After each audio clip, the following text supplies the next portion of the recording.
Europe Soir, le 18-20. Isabelle Millet. Il est 18h20 et vous le savez, c'est l'heure de l'invité d'Europe Soir. Je reçois ce soir Christophe Faniché, PDG de SNCF Voyageurs. Bonsoir à vous. Bonsoir Isabelle. Merci d'être en direct avec nous sur Europe 1. On est à 2 jours en plus du début des congés de fin d'année, des vacances qui forcément vont être un peu particulières. D'abord, ça se présente comment chez vous au niveau des réservations ? Écoutez Isabelle Millet, ça se présente bien. Moi, ce que je voudrais surtout vous dire, c'est que on sera au rendez-vous des Français. La SNCF et tous les cheminots, on s'est préparé depuis plusieurs semaines pour être au rendez-vous des Français et puis surtout pour que les Français puissent compter sur le train pour partir en vacances. Alors, vous avez quand même des chiffres du nombre de voyageurs qui sont attendus là dans les deux week-ends de départ notamment ? Oui, on est juste, comme vous le disiez à l'instant, on est 2 jours avant le départ. Donc 2 jours avant le départ, bien sûr, on a les chiffres. C'est 2500 trains qui vont partir pour ce week-end. C'est un très gros départ en vacances. Les Français en ont vraiment besoin. 2500 trains et c'est 750 000 voyageurs qui vont prendre le train ce week-end. Et pour nous, c'est une bonne nouvelle. Les Français vont pouvoir reprendre un peu d'oxygène. Et donc, ça a été un défi logistique, puisque vous aviez réduit le trafic grande ligne, je crois, de 75%. Donc, comment est-ce que vous vous êtes préparé concrètement, matériellement, pour faire face à ces grands mouvements des fêtes de fin d'année ? Vous avez raison, pendant ce confinement, on avait réduit très sérieusement notre plan de transport. Mais là, ce que je peux vous dire, c'est que 100% de nos trains, 100% des trains prévus, vont circuler. C'est 600 TGV qui, tous les jours, vont circuler, 80 intercités. Tous nos TER vont être présents parce que les Français, ils ont besoin de se déplacer. La mobilité, c'est vital. Ça fait des semaines qu'on s'y prépare avec les conditions sanitaires qui sont très importantes. Je rappelle, puisque je suis à votre micro, le port du masque obligatoire depuis la gare jusqu'au train. Mais c'est pour nous aussi la désinfection de tous nos trains. Et ça, c'est un point que l'on partage avec tous les voyageurs. Oui, c'est important de rassurer ceux qui nous écoutent et qui hésitent peut-être encore à monter dans un train bondé. Ça va bien se passer. Les contrôleurs ont des consignes aussi pour faire respecter le port du masque notamment ? Ça va très très bien se passer. On est habitué à ces consignes. Elles n'ont pas changé depuis le 11 mai, depuis ce premier déconfinement. Ça se passe très très bien. Les Français acceptent le port du masque et je pense que c'est une des conditions absolument nécessaires pour faire un bon voyage. Il n'y aura pas les tourniquets pour monter dans les TGV, les foules, les files d'attente ? Alors ce qu'on a fait pour pouvoir limiter ces affluences, c'est qu'on affiche les trains plus tôt. Avant, on avait l'habitude d'afficher les trains 20 minutes avant. Là, on va faire 30 minutes, voire 40 minutes avant le départ, justement pour fluidifier ce trafic. Et puis, ce qu'on a promis surtout aux Français, c'est leur donner de la flexibilité, leur donner de la sérénité. Et donc, on va laisser tous nos billets échangeables et remboursables jusqu'à la dernière minute. Gratuitement ?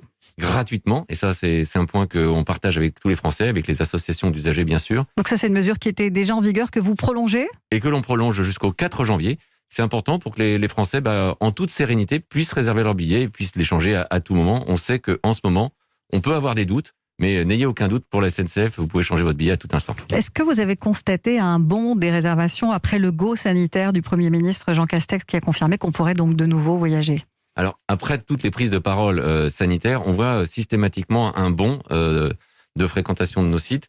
Là, ce que l'on a vu, c'est en particulier parce qu'on a fait des petits prix. Cette année, c'est 1 billet sur 3 qui est à petit prix. C'est 4,5 millions de billets qui vont être mis en vente. Y compris pendant les fêtes, là. Y compris pendant les fêtes. Et d'ailleurs, juste avant d'entrer dans votre studio, j'ai voulu regarder quels étaient les prix et je peux vous les donner ici. Ça nous intéresse, oui. Alors, les prix, c'est assez simple. Je regarde juste le samedi 19 décembre, qui est un gros départ, ou le 24 décembre.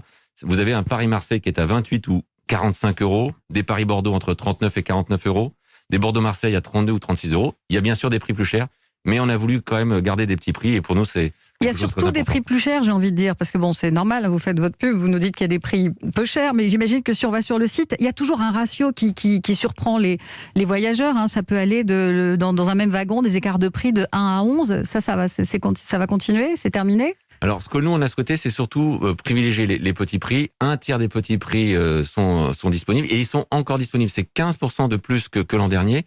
Et bien sûr, il y a d'autres prix. Mais moi, je tiens à dire que les petits prix, ils existent encore et donc il faut les saisir maintenant.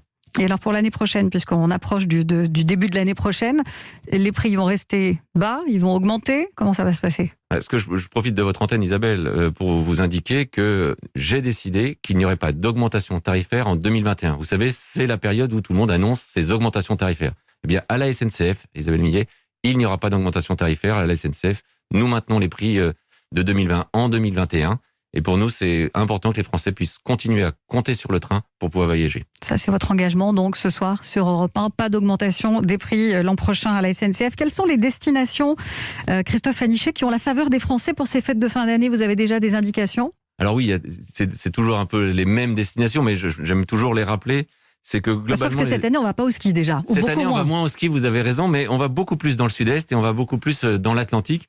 C'est Lyon, c'est Rennes, c'est Nantes, c'est Marseille, c'est Bordeaux. C'est toutes les villes côtières. Je pense que les Français ont envie d'oxygène et de ciel bleu. Christophe Fanichet, je rappelle, vous êtes le PDG de SNCF Voyageurs. La crise du Covid, évidemment, et les différents confinements ont eu un impact désastreux sur l'activité de la SNCF. On en a beaucoup parlé ici. L'État a apporté une aide exceptionnelle de 4,7 milliards d'euros dans le cadre du plan de relance.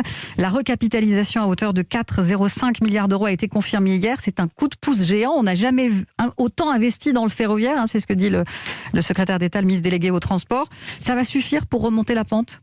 Moi, je trouve que c'est un très bon message qui a été envoyé par le gouvernement, donné par le ministre Jean-Baptiste Djebbari. Ça veut dire qu'on croit au ferroviaire. Et quand on dit qu'on croit au ferroviaire, il y a des preuves sonnantes et trébuchantes. Mais surtout, ça veut dire qu'on croit à la mobilité écologique. Et il n'y a pas plus écologique que le train. C'est pour cette raison que je pense que le gouvernement a fait ce coup de pouce au ferroviaire. Puisque vous parlez d'écologie, la Convention citoyenne sur le climat souhaitait interdire toutes les liaisons aériennes lorsqu'une alternative en train était disponible pour réaliser ce trajet en moins de 4 heures. Finalement, Emmanuel Macron a fait passer ce temps à 2h30. J'imagine que ça ne vous fait pas très plaisir. Moi, ce que je vais vous dire, c'est que tout simplement, ce que je veux, c'est que les Français, ils aiment le train. Et aujourd'hui, vous savez, mon véritable concurrent, c'est la voiture. 9 trajets sur 10 sont en voiture. Moi, mon concurrent, c'est la voiture et on fait tout pour le combattre. Et je pense que le train est la meilleure des réponses. Un dernier mot sur cette inquiétude qui grandit dans les rangs du personnel avec la peur d'un plan social. Est-ce qu'il va être possible de l'éviter? Chez vous, côté SNCF Voyageurs, une note interne a fuité. On parle d'un projet de départ volontaire. 1000 agents concernés, majoritairement des contrôleurs. Vous confirmez? Je vous confirme qu'il n'y aura pas de plan social à la SNCF. À la SNCF, nous continuons à recruter. L'an dernier, nous avons recruté plus de 4000 collaborateurs. Donc non, il n'y a pas de plan social à la SNCF. Merci beaucoup Christophe Fanichet, PDG de SNCF Voyageurs, d'avoir été en direct avec nous à 48 heures donc, du début des vacances de Noël.